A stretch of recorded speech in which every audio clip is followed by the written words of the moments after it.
let's see if there's other people working first. Thanks. If you want, you can take mine. I have your, I probably know it. Are you sure? Yeah. Thank you. Appreciate it. No problem.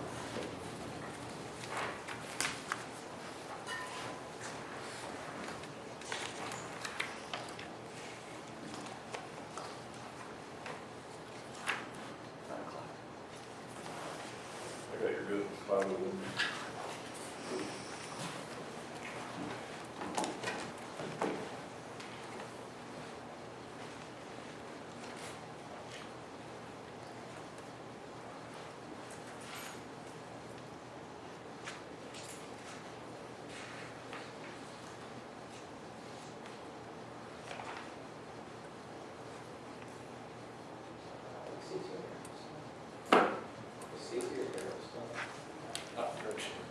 I gotta do these. Yeah. So this is the board. It's all in the internet, ain't it? Yeah, that's easier. And then, these guys will take all your records. This is, I don't even give a crap. Title 5 and the greenhouse will be done at the end of this one. All right. Yeah. Should be square, something else, send me something.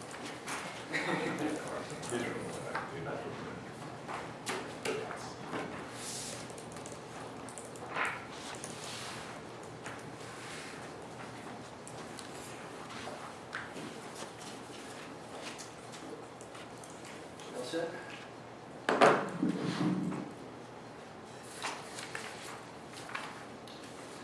All right, I'll call to order the July 25 Landfill Committee meeting. Everyone just identify themselves for the record. Jason Bedonis is here on behalf of council. Cody White for Bethlehem Landfill. Scott Brown, Post Inspector. Mark Hudson, Township Manager. All right, Cody, you want to start? So first agenda item is the waste activities for monthly tonnages. In April, MSW was 23,408. For C&D, 3,558. For residual totals, 1,213. Asbestos, 13. Daily, alternative daily cover, 2,903. Sewer sludge, 552, and out-of-state total is 19,900, or 62%. In May, our MSW was 27,835, C&D was 3,777, residual total was 2,021, asbestos was 27, and alternative daily cover was 2,999. Sewer sludge, 729, and out-of-state total was 24,427, which is 65%. For June, we're looking at 29,555. C&D was 1,799. Residual, 1,002. Asbestos, 18. Alternative daily cover was 2,862. Sewage sludge was 714, and out-of-state total was 24,240. For the recycling for April was 7, 85%, May 9, 88%, and June was 6 at 83%. All form use middles are below. We had 8 total form U approvals to the state from April through June. Annual groundwater trend analysis. Second quarter sampling event was scheduled and completed on 5/16 through 5/19 of 2023. Correspondence report, the second quarterly fee report was sent in, and the second quarter residual waste report. Landfill operations, list of DEP inspections. As listed, we did also have one from the, one inspection was for groundwater and waste for runoff. So that was Chris Harding. He's normally once a year. Then we our host municipalities for Scott. I think we're missing one date in there for you, if I can remember. I think it was between maybe the 10th, I thought. I remember looking over it, because we had another attendant put it in, and it was last minute, so I was like, great. We got that. Commercial waste vehicles, for April, we had 2,429 total trucks. May, we had 2,872, and for June, we had 2,888. April overweights were 83, warnings 65, and suspensions 18. May overweights were 88, warnings were 65, and suspensions were 23. And June was 80 overweights, 60 warnings, and 20 suspensions.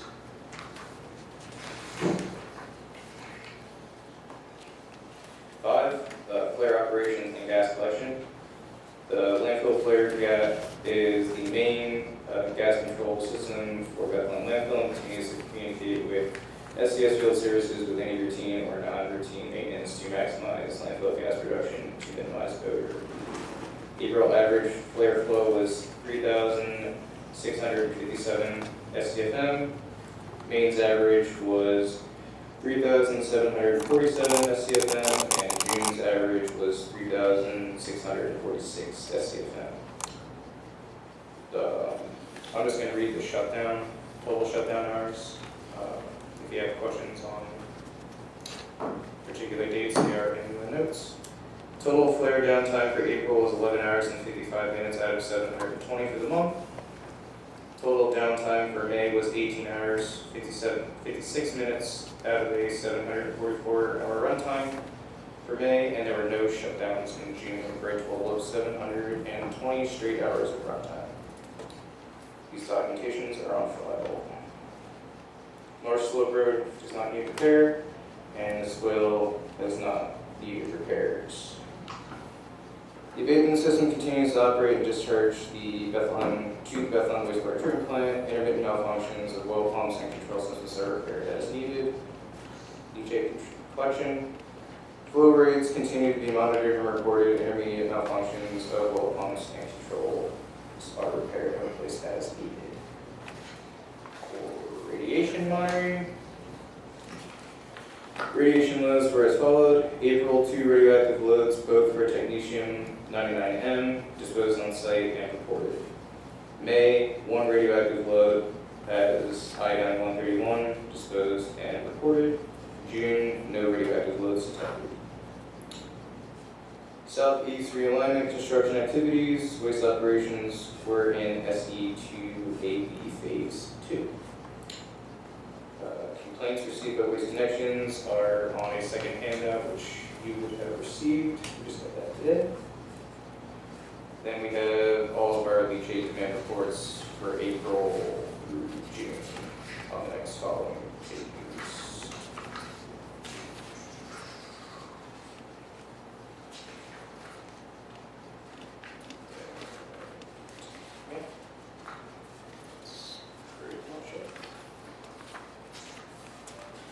Just a couple of things that jumped out at me. It looks like DEP was out in the second quarter more than 3 times per month. I think there was a total DEP inspection were 10 times in that 3-month period. Yes. In addition to that, the host municipal inspector for the township was out 4 times, which is averaging. There was a fifth. Yeah, there's five a- one. yeah. It's 6-1 and 6-15. Okay, so 5 times. So that's more than 1 time per month. So inspections are taking place more than 4 times per month between DEP and the host municipal inspector. So essentially that comes out to a weekly inspection that's taking place during the second quarter. Is that fair? That's fair to say. The reason for there was 1 extra in June because of the inspector being on vacation. So he went to cover the next month. He did 2 inspections, one at the beginning and one toward the end. Okay. And then with regard to the flare being down, if my math is correct, it looks like in April the flare was up and running approximately 99% of the time. In May, it was up and running approximately 98% of the time, and in June, it was up and running 100% of the time. That's great. All right. Scott, do you have anything to add or any questions about that? No, I mean, flares, I mean, everything's operating a lot better now with the new burner tips that were put in back February. Yes. February or so. We're getting higher volumes, and some new, so how do you want to talk about some of the new wells on the south side? The gas wells? Yeah, those are placed in the southeastern alignment to add into coverage for the waste stream. That was the last part that was filled in. So we have those placed, and they were placed back in December, online in February. And those seem that there was some minor owners along the south end when we do our inspections. And the last two inspections, since it has been up and functioning, and they have the odor, there hasn't been any odor there. Oh, you're talking about the vent, not the well extractions. I think the ones that are along with their fences. Yeah, along the fence. Oh, okay, I was talking about the other ones. But yeah, we installed a total of 6 horizontals there now. Yeah. So I think that seems to be, has been a huge help in the odor, the gas odor down at the end of the landfill. Yeah, I think that's reflected in the order complaint log. When you look at the, I'm not going to have the numbers here, but when you look at the order complaint log, between January and January 1, 2023 to March 29, 2023, there's a little bit over 3 pages of complaints from the of odors.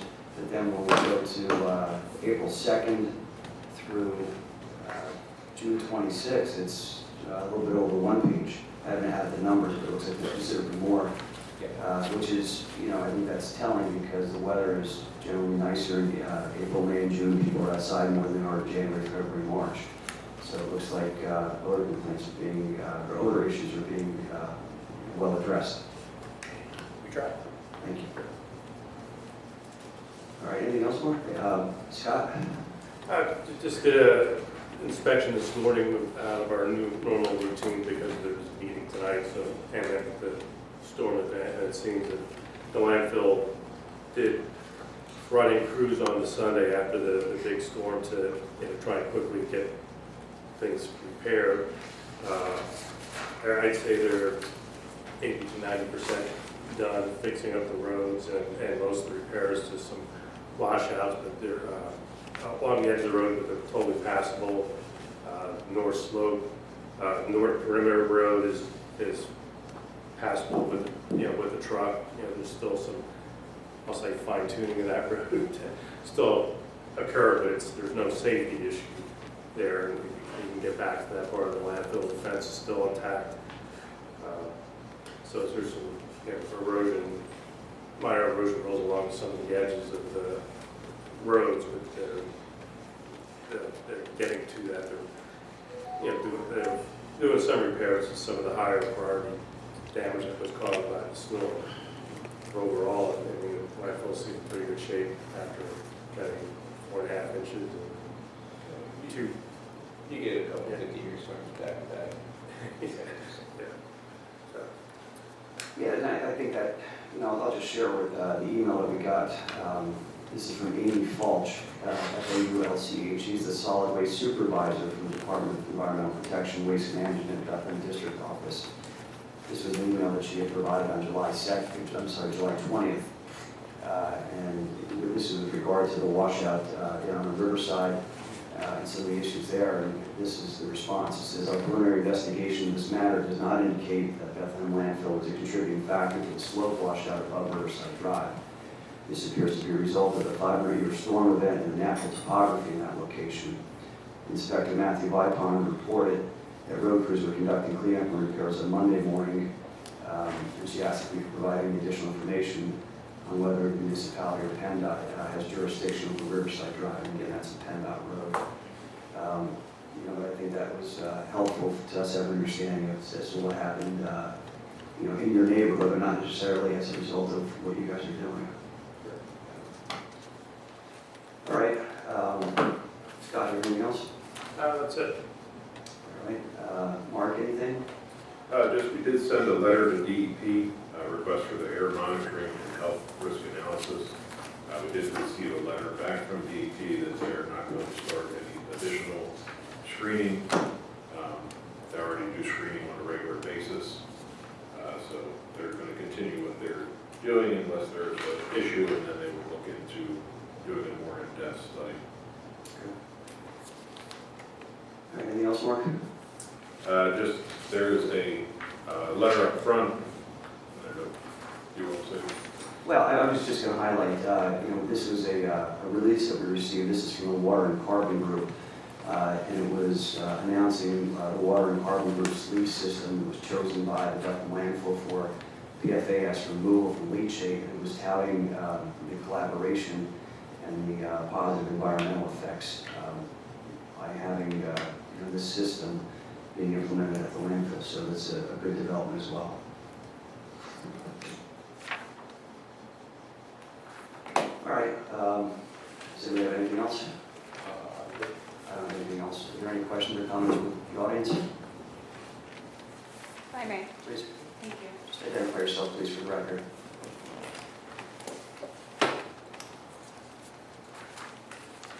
Victoria Otto, Cordero. I guess my first question was just related to the storm event that occurred. I noticed there was discussion about some repairs, and I was just hopeful if you could explain what damage happened that you had to repair and how it's being repaired. Well, this is a quarterly report for April, May, and June. The repairs that took place were in July, so that would probably be included in your next landfill report, I would assume, right?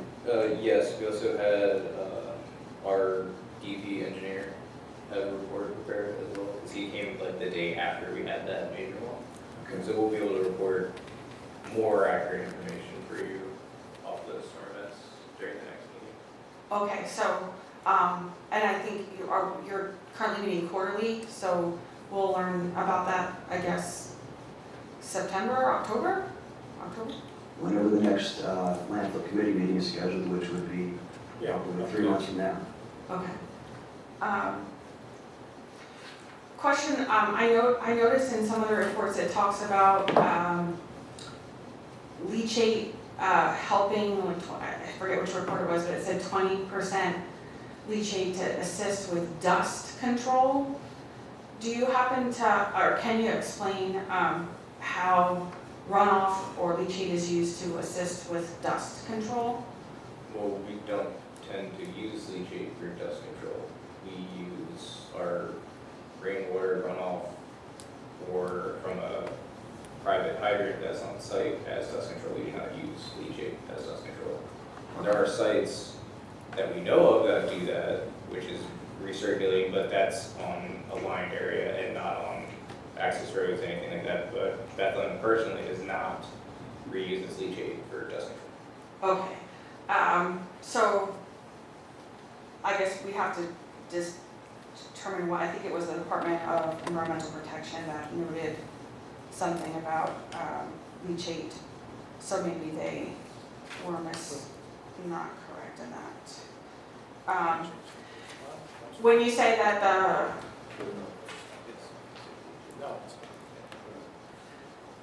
would you say that you have a well, so are you collecting water that doesn't run off from any lined area, or is it water that runs from a lined area to a well? Well, we don't have any water that runs to a well. We have stormwater basins that are set up to capture any runoff. And from those, we have one specifically lined area that is dedicated strictly for our water truck that collects nothing but rainwater runoff. It's not leachate. Okay, so it's rainwater, Hold on. sorry. Get your green. Oh, sorry. And then just before you start, our next meeting is October 19th. Thank you, I appreciate it. And I'm sorry, I just wanted to try and understand how that, that runoff works. So the lined area that you're, I guess you've isolated for dust control, is that lined area, being utilized at all for any garbage disposal or trucks that, come on and off the property? Like, It's a lined pond, like you'd see in any like subdivision, like a sediment pond, just has a liner there, so it's an exposed open pond that's Okay. lined, so there's no contact with garbage or anything, it's just purely runoff coming from the stormwater collection system on the pipe, so that's on the landfill, so that's all surface water, Okay. like you would see in any, off of any roads, subdivision, that's all that water is. okay, and is that collecting the surface water from the entire footprint of the landfill, or is it, and I guess I was trying to figure out, is it isolated so that other parts of the landfill perhaps don't have runoff that hits that section, or is it a basin that's at the bottom of the mountain that would collect everything that comes from anything above it? Well, all the basins are designed to collect. There's four basins across the bottom. Yeah. From east to west, kind of down, the Apple, along Apple Road. There's four across there to catch four different areas of the landfill. Okay. Okay, I think that, so there are four basins at the bottom, the water hits the top, it's designed to run towards the basins, or I'm just trying to speak in an elementary form because I'm trying to understand as a non-engineer. And then the basins collect it, and whatever's in those basins that came from the runoff is what you use for the dust control? Is that what I understand? Or one of the four is used for the dust control? There's only one that we use for gas control. Okay. Can you explain what's been happening with the green, I guess I'm gonna call it boom, but I'm not sure if that's the technical term for it, so correct me if I'm wrong, but that green boom thing that's at Apple Butter Road, can you talk about what the purpose of that is, and whether or not it's been dislodged at all in the past 3 months? Not excluding this storm event that happened in July. As I understand, you're gonna have that data in October. So those are silt socks. Okay. They're just mainly there to slow down water, stop sediment from getting onto the roadways, things of that nature. But the green ones that you're talking about that are on Apple Butter were put in place there by the Archaea energy plant. So Okay. they're the ones that are doing the maintenance on those areas. We push those guys, obviously remediate it, and they're in the process of ordering new ones to burn up what we have there. Okay. Is there something wrong with the ones that are there now that they have to order new ones? Well, some of the silt socks, as so much water rushed by, moved because they're just staked into the ground. Oh, they're staked. Oh, I was thinking that somebody was able to like move them. No. Or they- stake them on the live piece. No. Now, once they get wet, they're extremely Yeah, heavy. they're- Okay. Yeah. Another engineering piece of information. So the way that they sit right now, they can't be moved until the new ones come? Not necessarily, it's just it takes, again, that it's a project that's not on us as much, it's the third party. that does Okay. it. Are they situated on your footprint? Yes. Okay. Okay.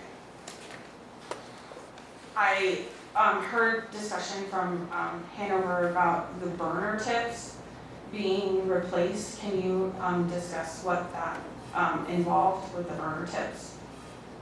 How they would physically replace them? No, it sounded, the comment, and I'm paraphrasing, so please correct me if I'm wrong, you said that you asked the landfill about when it was replaced, and you felt that the new tips are working better than the old tips.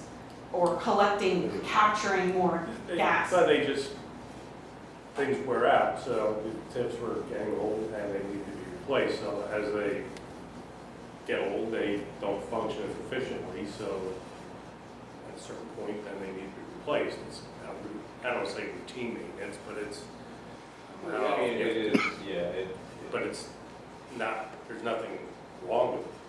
It has to be done. It's like almost anything. Eventually they wear out. They, How do you know if they're wearing out? well, if you can explain it, you can take that. So for how a flare burner tip works is it's basically a honeycomb inside, and then over time it collects debris, sometimes from whether it be water, what have you, and they get blocked, and then it decreases how much flow can go through. So they have a bunch of straws, and the straws get filled up, and then once you hit a certain point, if the pressure behind it is greater, so I'm not going to get too technical about it, but once the pressure increases, because it like kicks back a little bit, then you replace it. So we got to that point and we replaced it, and that increased efficiency. And you said that was in February? Yes. Okay. When you have a flare down, are you still collecting the methane or the landfill gas that collects and storing it so you can burn it when the flare is back into operation? No, what happens is the flare shuts down, the valve closes, all gas stays in the hill or in the system, and then once it's restarted, it starts the process again. Okay, so the gas wells, I'm guessing, have some kind of fail-safe or something to allow for extra gas to build up without being burnt if there was a, okay. Are you aware of any gas escapes, I guess I would call it, that occurred during the periods that the flare was down for April? That would require a full surface emission scan, so I'm gonna say no. Okay. Did you perform an emission scan after or during the time that the flares were down? We do monthly emissions. That's our requirement. That's what we do. For the time that a flare is down for an hour, you're not going to have noticeable, if any, emissions that are going to be reportable. So. Okay. And just so we're clear, it looks like on April 5th it was down for approximately 4 hours. And then 6 hours on the 9th and only 2 hours on the 24th. And then it looks like 5 hours on the 9th. The 30th, that one, maybe that was 12 hours? 12 hours. Can you talk about what happened on that date? Looks like that one was a little different than the others. In the report, it states that we had a sump failure. So there's constant condensate coming through the lines. Our pump failed in the middle of the night, shut the flare down. We had to order a replacement, got the replacement, started the flare back up. Okay. Can you say, you said that you do the surface monitoring once a month. Do you know what date that occurred in May? I cannot recall that we have the report. Okay. I don't know, I guess just, you don't know April either, do you? As far as the exact day, no. Okay. Do you know if it was before or after, in May, do you know if it was before or after the event that happened on the 30th and 31st? It would have probably been before the 30th because they usually do it roughly mid-month. Okay. Under the report, under abatement systems, it just says abatement systems continue to operate and discharge. Intermittent malfunctions, can you identify any intermittent malfunctions that occurred for this reporting period? No. On the abatement systems? No. Okay, so then there were no intermittent malfunctions. Leachate collection, were there any intermittent malfunctions? Other than those, transducer might have gone and then replaced, but that doesn't affect we have storage in the hill. So if a pump isn't running, like we have enough head space that it'll stay in the line system or stay in the specific pump house that it is until repairs are done. Okay. And I know we've had a number of larger rain events, even before this one in July. Are you aware of whether, or I should say, have you been withholding any water so that it doesn't end up during the high water discharge into the Lehigh River from the wastewater treatment plant? Our flows as far as for leachate have been, I mean, they're obviously higher because of the excess rain, but it takes a while to get down to that level in order to get pumped out. So we haven't had any significant issues where the discharge levels have been slightly higher to the treatment plant, but not anything specifically, like, we're not, it's not falling out of the hill. But you haven't, like, my understanding is, and correct me if I'm wrong, but with Bethlehem wastewater treatment plant, if there is a rain event that is greater than 2 inches, they, for a 24-hour period, do not treat the water that comes into the wastewater treatment plant, and they discharge it directly to the Lehigh, and there's a warning that says nobody use the Lehigh River for a period of time because this capacity from the excess rain, we have to go directly to the Lehigh. So I guess my question is, has Bethlehem City requested that you withhold or turn down the flow of leachate to the wastewater treatment plant in the last 3 months to accommodate for anything that goes into the Lehigh River? They have never asked us to stop sending leachate to them, Okay. so no. So are you aware of any events that caused rain water to allow the Bethlehem wastewater treatment plant to directly discharge to the Lehigh River? Have they talked to you about that at all? That would be a question for them because I don't know their operations. Sure, completely understand. I wasn't sure if they had discussed that with you.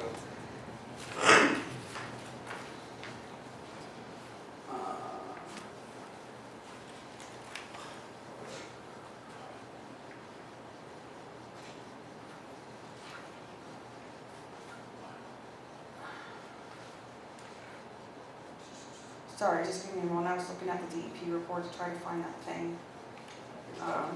Well, while you're looking at your notes, I would just add to my comments earlier. So I went through the odor complaint log and just to add some perspective to this. Between January and March 31, it looks like there were 62 odor complaints that were made. For the same 3-month period from April 1 until June 30th, there were only 28 odor complaints that were made. And again, that's during the spring when people were being more so outside. That's a 55% reduction in odor complaints. So I want to acknowledge that. And then more specifically, if you look at June, there were only 7 odor complaints that were made in June. That averages out to less than 2 a week in June, which is summer. The students are home from school, people are outside barbecuing, enjoying nice weather. So I think that's a very telling trend, and I just wanted to acknowledge that. Thank you.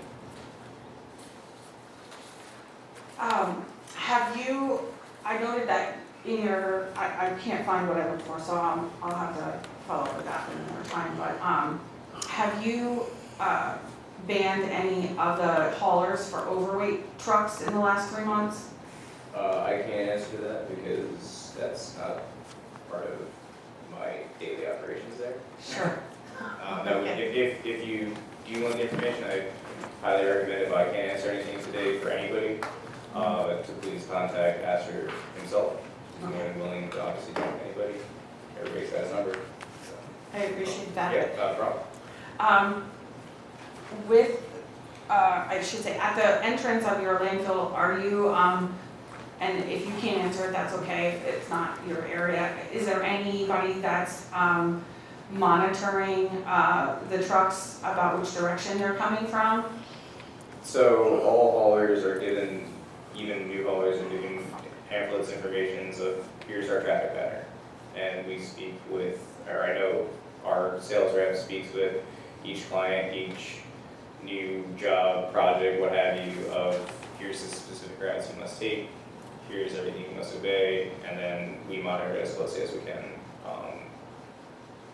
But, I mean, we can't stop all traffic, so. I would just add to that the township in fact did a traffic study in that area, and I think it was our meeting, Mark, was this back in May, when we approved the implementation of the new ordinance with regard to restricting commercial vehicles in certain roadways in the area of the landfill.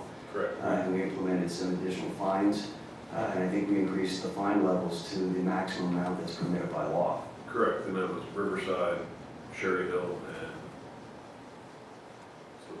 Ringhoffer? I think it was Ringhoffer, Sherry Hill, Countryside.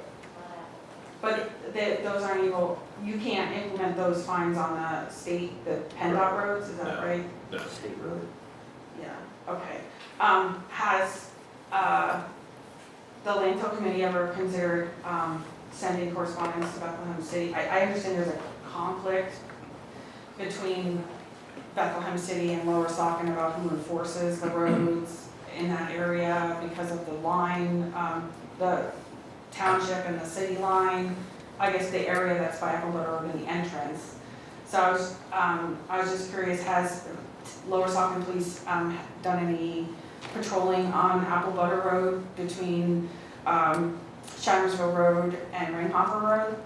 Well, I'm not aware of any conflict between Lower Saucon Township and the city of Bethlehem with regard to the line that delineates the city of Bethlehem and Lower Saucon as it relates to the landfill. But I think it's fair to say that Lower Saucon Township Police patrol all the roadways in the township with equal vigilance and fervor and enforcement of the traffic laws. So I can't say specifically where the police are at any time. I don't think we can say where the police are at any time for public safety reasons, but they are out patrolling and they know what the ordinances are and what the requirements are for the township's public safety. Okay. I was just curious if there was any requests or specifics requests from this committee to the police to follow up with any complaints that occurred about Apple Butter Road and Lower Saucon Road specifically. I think that there's, I think we've discussed in the past the need for Lower Saucon Township Police to enforce the traffic laws. Obviously, Lower Saucon Township Police can't be everywhere at every time.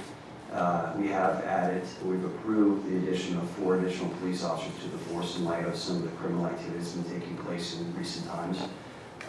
And the police will continue to do their enforcement measures as they see fit. They have the discretion and authority to enforce the laws as they encounter issues that are of importance and of criminal or public safety importance to the township.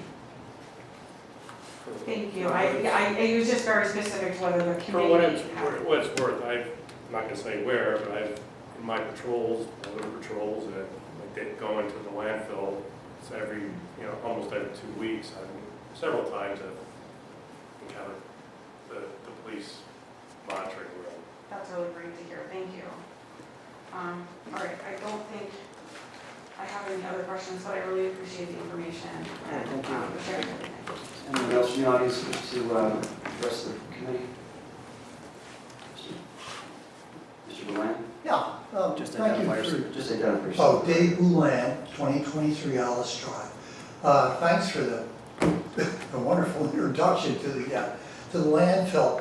I did have a chance to, and this is the first time I've been here, so I'm here to understand how this area operates here.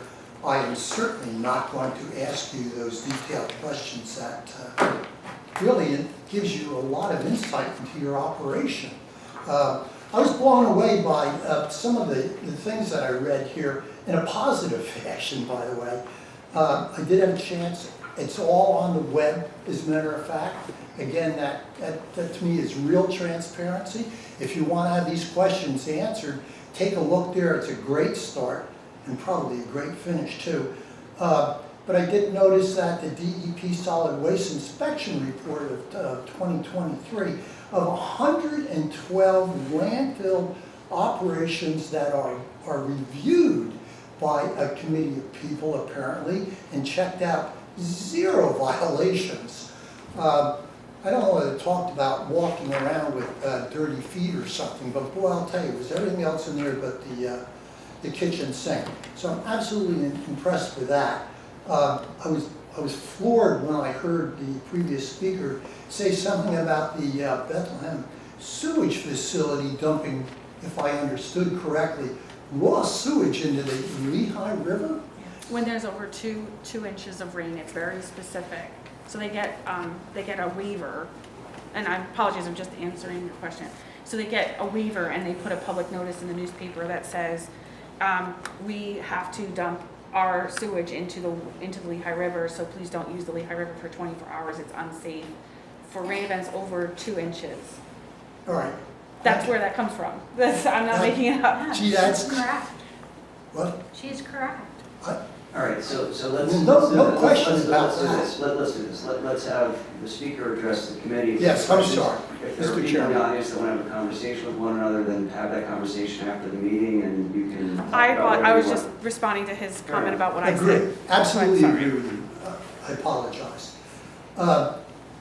What I'm saying is, I find that absolutely stunning that you're dumping raw sewage into a river. Hold on, not you, not us. No, not you, no, I'm saying, All right, let's be clear. I'm saying the sewage, the Bethlehem Sewage Authority does that. I don't care what the conditions are. When you, meaning the landfill operators, if they have a problem with their flare system, it's backed up and it's condensed until it's fixed, and then it follows the proper procedure for emission. And if the Bethlehem Sewage Authority doesn't do that, somebody down this river should be taking them to court. Anyhow, we're not here to talk about that. That's an issue for Bethlehem, City of Bethlehem, Water Authority, Sewage Authority, and also for the DEP. That's not for, that doesn't have to do with what we're dealing with here. Right, but what is an issue is some of the things I've heard about is this operation contaminating and ruining all this pristine drinking water.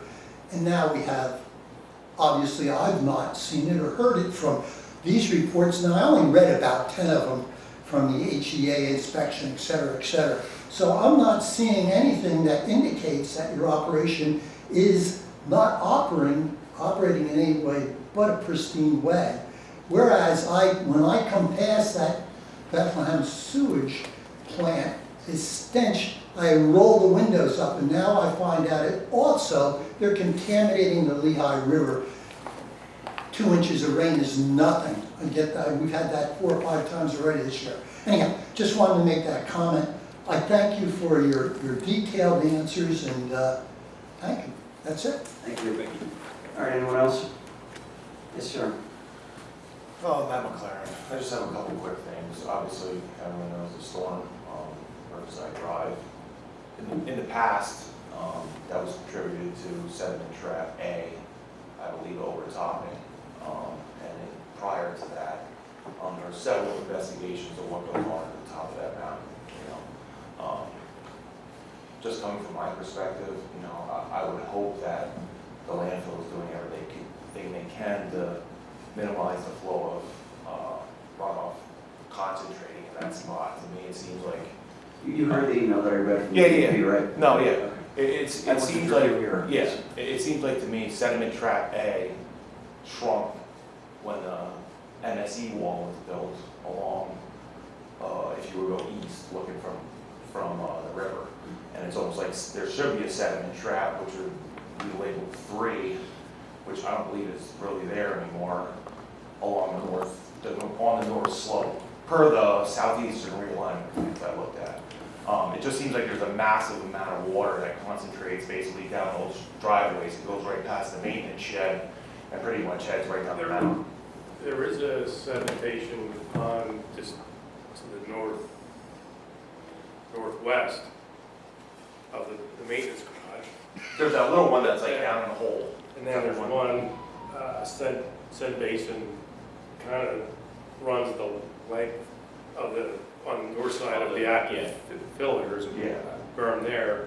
Have those I was been- out there today and where that discharge goes down, there was actually minimal damage and they had gone in and really had to repair that part. So it seemed like it was controlling that. At the long one, you mean? Yeah. Yeah, because it doesn't seem like that would take too much water. To me, just by looking at, it's almost like you have flow now coming from this road, and from that face in the front, and all that's concentrated right by that garage. And if you look at a map, that's pretty much right downhill from where the road washes out almost every time. I know PPL obviously has an easement road that goes down for their telephone lines, but, it seems like, you have that little sediment trap here, and nothing really goes into it, it goes straight down the mountain. And that's just, that's for me looking at a 3D model on the computer, I don't know if that's ever been investigated to try to divert some of that, the road water that comes down there and try to get it into one of those sediment traps, or if that sediment trap is even at the elevation or has been cleaned out recently. I mean, I think that question may be better directed to DEP, because DEP has said to us in an email that they've done an investigation, that they didn't find that any of the landfill operations contributed to the issues there. So I don't know what mechanism or models or how they went about making their determination, but all we can go on is that's what their findings were based upon their review of the situation. And again, I think that this is probably going to be borne out perhaps better the next time we have a landfill committee meeting, because we may have more information. Again, this meeting and the topics that are here for today are retroactive for April through June, not for what happened yesterday. Like I said, when the railroad tracks get covered by rocks and debris, and the train is 100 feet away from my house, some of us in the community worry about, the potential for something to happen. And with it being on record that the landfill last time this happened cleaned it off the railroad tracks and cleaned up the road, I want to know what is being done to protect not only the residents of my community, but everybody else around here. And that's my point I'm trying to address here. I'm trying to get it on the record that it's been addressed, and we go from here. My next question I have is, under your NPDES permit, do you do every stormwater inspections and weekly inspections of all your ENS controls, everything on site, or not?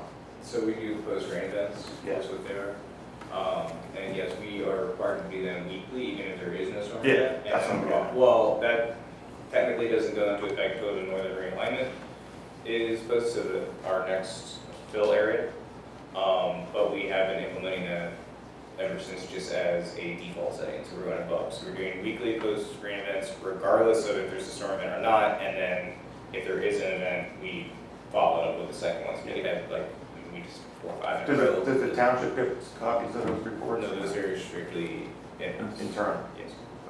Because Has the conservation district ever done an inspection on site? to my knowledge, I'm unaware if they have or not. I can answer that question for you. That's all I have. Thank you. Okay, thank you. Anyone else? All right, I think that concludes the meeting. Motion to adjourn, we'll adjourn, and I thank everyone for their time. And we'll be in touch over the ensuing months, and we'll get together in another 3 months. Thanks again. Thank you.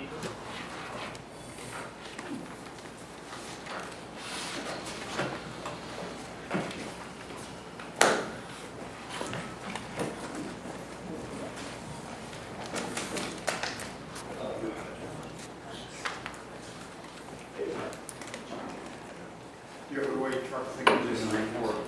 No, I think that's it. The overweight truck, is part of the report, it's in the report, I think I see it on the computer. Thanks. Yeah, same this. Yeah. Guys, thanks again. All right, take care. Yeah, cheers. Give